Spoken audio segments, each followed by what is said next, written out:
Siyempre po unang-una malungkot. Nahiwalay ako sa family ko. May tatlo kasi akong anak. Close ko yung bunso ko.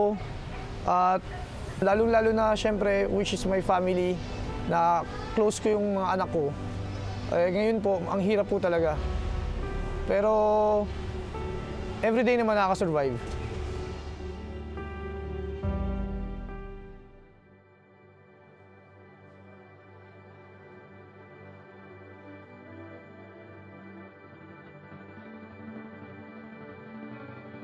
Sa likod ng matataas na pader ng kulungan, ating alamin ang iba't ibang kwento ng pagsisisi at inspirasyon sa loob ng selda na may kaakibat na pangako at pag-asa.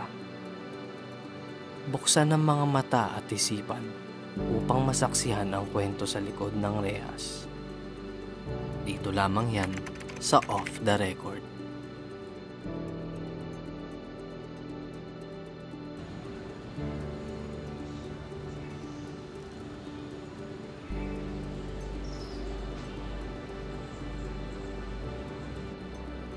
Matapos nating matunghayan ang kwento ni Roberto, na isang PDL na matagal na nakakulong sa bilangguan,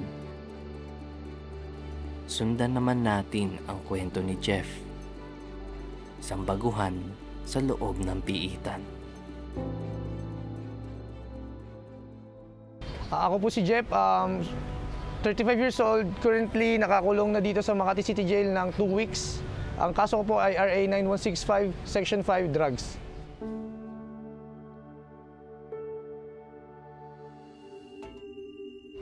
Siyempre po unang-una malungkot.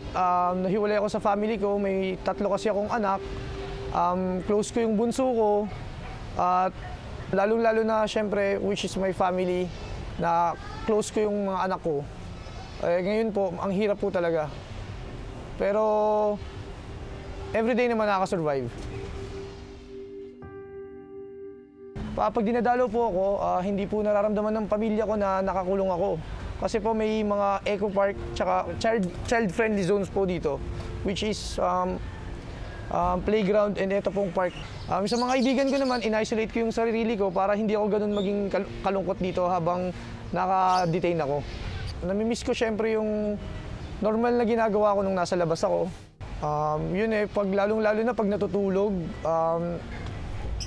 at yun pa, limitado yung galawan ko, hindi ko na po magawa yung mga natural na ginagawa ko nung nasa labas pa ako.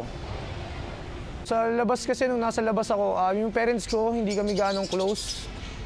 Pero nung nandito naman ako, nakita ko naman yung suporta nila at hindi po ako pinapabayaan, lalong-lalo na po sa pagkain at pagdalaw po. Yun po, nagulat po ako nung una. Akala ko po kung ano yung napapanood ko sa TV, ganun na po. Pagdating ko po dito, meron po silang tinatawag na TCMP, which is Therapeutic Community and Modality Program, na napakaganda po para sa pagre-rehabilitate ng pagkatao ng isang tao. Lalo-lalo na po ng tulad namin mga PDL. Yun po sa akin yung TCMP po nahatid ng BJMP at saka po yung mga sports events dito sa loob. Dito po may regular na basketball games, tsaka regular po yung routine ng Zumba. Yung TC nakakapagpawala po ng stage fright, social awareness po, tsaka aware po sa mga pangyayari sa pang-araw-araw. Dito po, pagdating po sa BJMP, meron po silang program na marami pong livelihood trainings, like TESDA, ALS, na pwede po naming magamit pagkalabas namin. Okay, yung mga skills na natutunan po sa TESDA, pwede po namin magamit na panghanap buhay pag dumating na po kami sa punto ng paglabas dito sa BJMP. Para sa akin po, maganda po yung sistema namin dito, lalo na po sa Makati, kasi proper po lahat. On time yung pagkain at malinis po ang facility namin. Sa tubig po, wala pong problema. Sa pagkain rin po, wala rin problema. Pagkagising po namin, after ng breakfast, magkakaroon po kami ng morning meeting, which is parang get-together. May pull-ups, which is yung mga mali sa everyday na nakikita, ipina-pull up every morning meeting.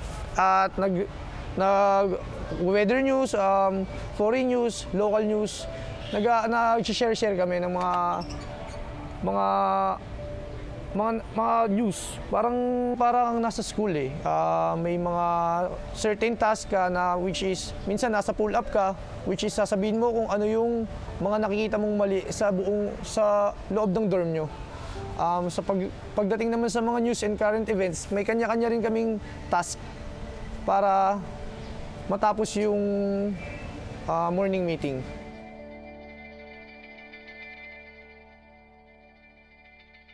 Parang po sa normal na community sa labas, meron po tayong mga barangay officials na sinusunod. Ganon din po dito sa loob. Sila yung parang nagiging leader, nag-a-assist sa amin sa lahat. Kami mga PDL po, may mga sinusunod rin po kami para hindi po kami magkagulo-gulo dito sa loob.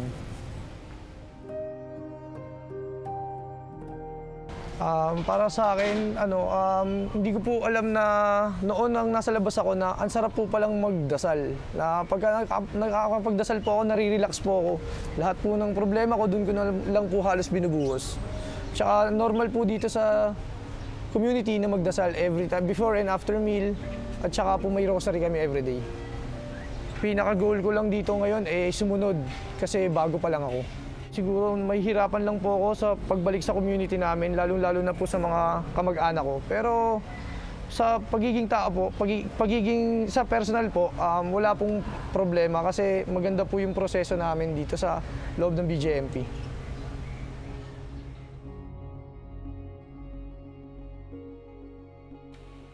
Hindi magpapatinag ang pag-asa na natagpuan ni Jeff sa kulungan.